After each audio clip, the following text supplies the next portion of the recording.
खंडर का खौफ। हवा में सनसनाहट थी। घने बादलों की छाव के नीचे पुरानी हवेली खंडर बनकर खड़ी थी। उसकी टूटी खिड़कियां काली आंखों की तरह घूरती थी और टूटे दरवाजे मानो दहाड़ने को तैयार थे। मुझे पता था ये खौफनाक है, पर जिज्ञासा का बुखार हड्डियों में समा चुका था। मैंने सांस रोकी और अंदर कदम रख दिया। धूल के गुब्बार उठे। सूरज की एक किरण खिड़की से छनकर अंधेरे कमरे को चीरती हुई गुजरी। हवा में सड़ी लकड़ी और नमी की गंध घुल चुकी थी। हर आहट मेरे सीने में धड़कन बढ़ा देती थी। आधी हवासी में टूटी दीवारों पर भित्ति चित्र थे, मानो कोई पागल कलाकार ने दर्द भरे चेहरे उखेड़ दिए हों। एक सीढ़ी का टूटा हुआ हिस्सा नीचे की ओर इशारा कर रहा था।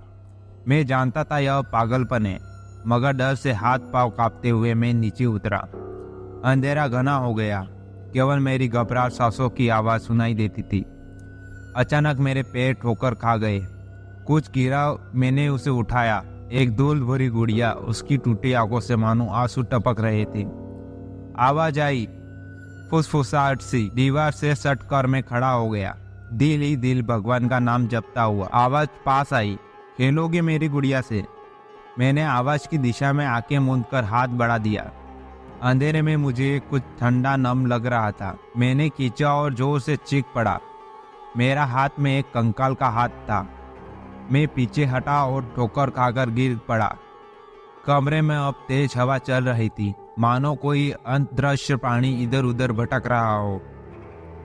अचानक दीवारों से हंसने की आवाज आने लगी। सैकड़ों हंसती हुई आवाजें। मेरे रोए खड़े हो गए। मैं पागल हुआ जा रहा था। घुटन बढ़ रही थी, आंखें जलने लगी। उसी पल ऊपर से कुछ गिरा, एक और कंकाल का हाथ। मैं चिल्ला उठा। अंधेरे में भागता हुआ ऊपर पहुंचकर मैंने दरवाजा पटक दिया और भाग खड़ा हुआ।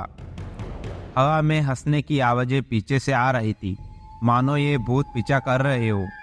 मैंने पलट कर नहीं देखा, सिर पर दौड़ता रहा जब तक कि मेरे फेफड़े फटने लगे। उस रात के बाद उस हवेली में फिर कभी नहीं गया।